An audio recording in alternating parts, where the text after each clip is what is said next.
paz do Senhor Jesus a todos. A gente vai para o nosso ensino reflexão do dia.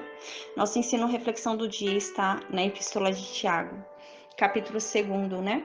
A gente sabe que a Epístola de Tiago é uma carta escrita, né, aos judeus, né, aos descendentes das tribos, das 12 tribos, não só os judeus do reino de Judá, mas todos os descendentes ali de Jacó, né? E então é uma carta endereçada aos judeus, né, àqueles que cumpriam ainda a lei, né? Porque a lei foi feita para eles, os judeus, então eles cumpriam a lei ainda. Aqui na carta de Tiago é algo muito interessante, porque ele fala sobre a fé na prática. Havia uma grande questão de uma fé teórica ali, né? Havia uma grande fé teórica, mas agora Tiago fala sobre uma fé prática, que a fé teórica não salva ninguém, somente a fé prática que salva, né? Então ele ensina sobre isso, porque houve um tempo em que as pessoas achavam que bastava ter fé, que a fé já salva. Porém, as atitudes daquelas pessoas eram totalmente contrárias àquela fé que elas falavam ter. E Tiago, então, no capítulo 2, vai falar sobre isso. Vai falar, gente, fé por fé, até Satanás tem, até os demônios têm.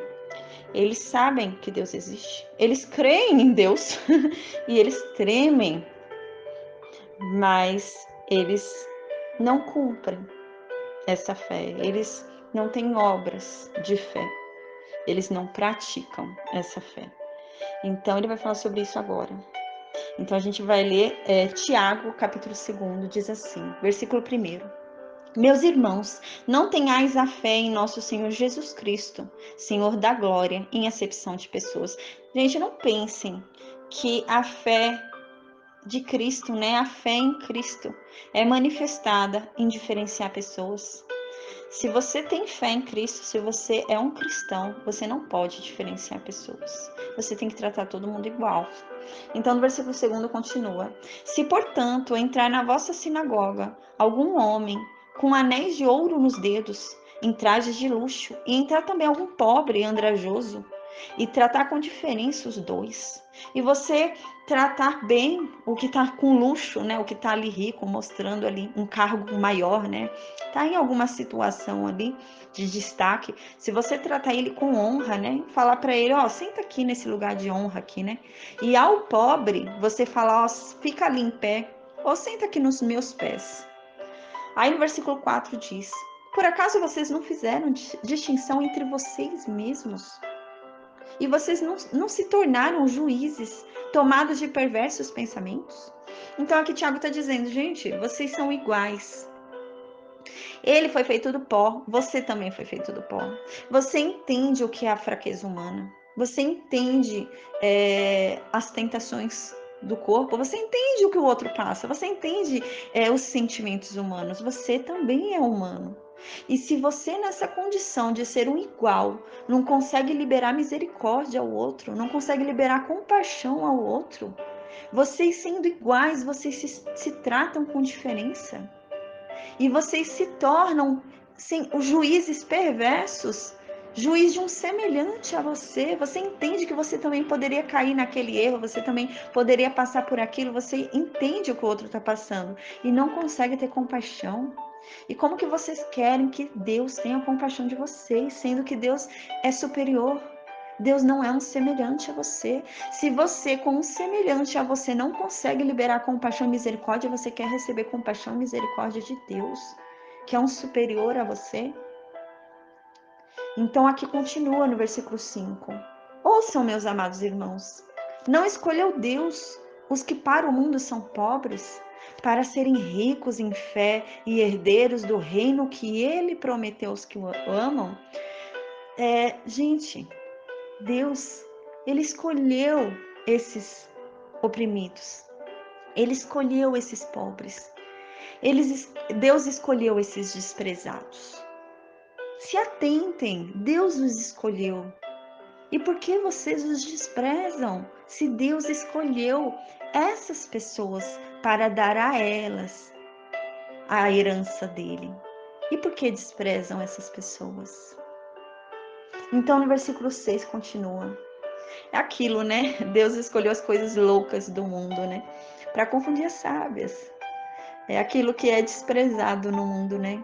para mostrar que a capacidade dele é o poder dele, é a misericórdia dele, é a graça dele. Então, ainda bem, né, que nós somos julgados pela misericórdia e graça de Deus e não pela nossa, né? Então, no versículo 6 continua: entretanto, vós outros menosprezastes o pobre. Não são os ricos que vos oprimem e não são eles que vos arrastam para os tribunais. No entanto, vocês ficam desprezando esses pobres, né? Ficam desprezando essas pessoas humildes, ficam desprezando, né, os mais necessitados. Por acaso não são esses ricos que vocês bajulam, né? Essas pessoas de altos cargos, né? Que vocês bajulam, não são elas que oprimem vocês, que querem cada vez mais dinheiro, que querem cada vez mais, a ganância cada vez maior? Não são elas, né? No versículo 7, não são eles, né, esses ricos, os que blasfemam o bom nome que sobre vós foi invocado, não são essas pessoas, né, que ficam blasfemando contra o nome de Deus, depositando tudo em sua própria força, exaltando sua própria riqueza, exaltando suas próprias forças. Não são essas pessoas. E vocês ficam bajulando elas. E no versículo 8 continua: se vós, contudo, observais a lei régia segundo a Escritura, amarás o teu próximo como a ti mesmo, fazeis bem. Aqui a gente lembra, Tiago está falando com as 12 tribos, né? Dispersadas ali. Então ele está falando sobre a lei realmente de Moisés, né? Que esse povo ainda seguia essa lei. Então ele está falando, vocês querem tanto observar a lei, vocês se gabam tanto de dizer que são cristãos, que observam a lei, que são bons, né? Mas vocês não sabem que na lei está escrito que vocês devem amar o próximo como amam a vocês mesmos? Aí no versículo 9 diz: mas se vocês ficam fazendo acepção de pessoas, vocês estão cometendo pecado. Vocês estão transgredindo a lei, porque vocês não estão amando o seu próximo. Então, no versículo 10 diz: pois qualquer que guarda toda a lei, mas tropeça em um só ponto, ele vai se tornar culpado por todos. De nada adianta você querer observar toda a lei e errar em um ponto dela. E eles faziam muita questão de se gabar de que eles eram cumpridores da lei, né? Então, eram descendentes ali de Jacó, e eles faziam questão de dizer que eles eram cumpridores da lei. E aqui está dizendo, o Tiago está dizendo que adianta vocês se gabarem, falarem que vocês seguem à risca a lei ali tudo, mas se vocês estão tropeçando em um ponto, gente, é como se vocês estivessem tropeçando em toda a lei. E continua aqui, versículo 11: porquanto aquele que disse, não adulterarás, também ordenou, não matarás. Ora, se você não adultera, mas você mata, você está pecando. Versículo 12: vocês falam de uma maneira e vocês ficam agindo de outra maneira. Então, vocês acabam fazendo como aqueles que vão ser julgados pela lei da liberdade. Vocês querem tanto cumprir a lei de Deus, vocês se dizem tanto cumpridores da lei de Deus, né? Vocês falam, mas a atitude de vocês é contrária ao que vocês falam. E vocês agem como aqueles que não têm a lei de Deus. Como se fosse pela lei do mundo. Vocês ficam agindo assim. Vocês se esquecem que quem vai julgar vocês é Deus. E vai ser pela lei dele. Não é pela sua lei, não é pela lei do mundo, mas é pela lei de Deus. Vocês se esquecem disso. E no versículo 13 continua: porque o juiz é sem misericórdia para com aquele que não usou de misericórdia. A misericórdia triunfa sobre o juízo. Então, se você não demonstra misericórdia para com um semelhante a você, Deus não vai mostrar misericórdia com você. Deus vai mostrar misericórdia para aquele que demonstrou misericórdia. Aí aqui diz, a misericórdia triunfa sobre o juízo. Então, aquele que mostrar misericórdia vai receber misericórdia. Versículo 14. Meus irmãos, qual é o proveito se alguém disser que tem fé, mas não tiver obras? Pode, acaso, semelhante fé salvá-lo? Gente, de que adianta você dizer que tem fé, mas suas atitudes serem contrárias à fé que você diz ter? Você acha que isso vai poder te salvar? Você acha que dizer que tem fé apenas, mas não praticá-la, você acha que isso vai te salvar? Você acha que essa fé morta vai te salvar? Então, no versículo 15 continua: se um irmão ou uma irmã estiverem carecidos de roupa e necessitados de alimento cotidiano, e qualquer dentre vocês disser para essa pessoa, vá em paz, se aqueça e se farte de comer, né? Mas você não tiver dado o necessário para essa pessoa, se não tiver dado nada para essa pessoa, que proveito vai ter isso, né? Então, se uma pessoa chega para você necessitada, eu estou com fome, você pode ajudar essa pessoa. E você fala para vai em paz, Deus a abençoe e vai dar tudo certo, vai na fé. Que adianta isso? De que vai servir isso? Se você não ajudou essa pessoa. Se a sua fé não tem uma prática, se a sua fé não é demonstrada em ações, de que adianta? Se você não ajudou essa pessoa. Então, no versículo 17 continua: assim também a fé, se não tiver obras por si só, ela é morta.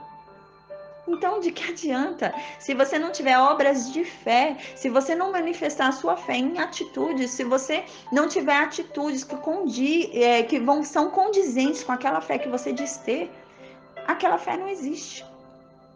De nada adianta uma fé que não tem obras. Uma fé sem obras é uma fé morta. É como se ela não existisse. Aí então, aqui no versículo 18 diz: mas alguém dirá, tu tens fé e eu tenho obras. Mostra-me essa tua fé sem as obras, e eu com as obras te mostrarei a minha fé. Então aquilo é muito claro, né? Se alguém chega para você e falar, eu tenho fé, então como que essa pessoa vai demonstrar a fé dela? Pelas obras. Eu tenho fé e por isso, olha, eu ajudo as pessoas. Eu tenho compaixão, eu tenho misericórdia pelo outro. Olha, eu faço tudo que eu posso para ajudar o próximo, né? Mas se você fala que você tem fé e não tem obra nenhuma para demonstrar a tua fé, você não tem nada. Então aqui continua no versículo 19. Ah, você diz, né, que Deus é um só. Você crê em Deus, né? Ah, que legal, né? Isso que o Tiago está dizendo. Que legal. Muito bom, parabéns. Porque o demônio também crê. E aqui o Tiago está dizendo, você está fazendo bem, porque Satanás também crê que Deus é um só. Satanás também crê em Deus. Satanás também tem fé. Você faz muito bem. Os demônios também têm fé, viu? Então, só que o que acontece? A fé deles é morta. Porque as atitudes deles são contrárias à fé deles. Mas fé eles também têm. Então, no versículo 20 continua: queres, pois, ficar certo, ó homem insensato, de que a fé sem obras é inoperante? Ah, você quer ter certeza que a fé, né, sem obras é inoperante? Aí do versículo 20 a gente vai pular para o 26 agora. Diz assim: porque assim como o corpo sem espírito é morto, assim também a fé sem obras ela é morta. Então, assim como um corpo que nada mais faz, que não tem valia nenhuma, porque o espírito já foi embora e está morto. Ali já não há nada, não há vida ali, né? Assim é a fé. A fé em que não tem obras manifestadas nela é morta. Uma fé morta não salva. Não salva. Somente uma fé com obras de fé salva. Uma fé sem obras de produção, né? Sem obras práticas daquela fé, é uma fé morta. É como se não existisse uma fé igual à fé de Satanás e a fé dos demônios. Então, a fé requer a prática. A fé requer obras que demonstrem que ela existe. Como que a gente demonstra a nossa fé? Pela prática, pelas obras, através das atitudes. Então, de nada adianta nós crermos, nós manifestarmos a nossa fé em palavras, se não demonstrarmos em atitudes. Então, essa é a nossa mensagem de hoje, o nosso ensino, reflexão de hoje. Amém. Que fiquem todos com Deus. Em nome de Jesus. Amém.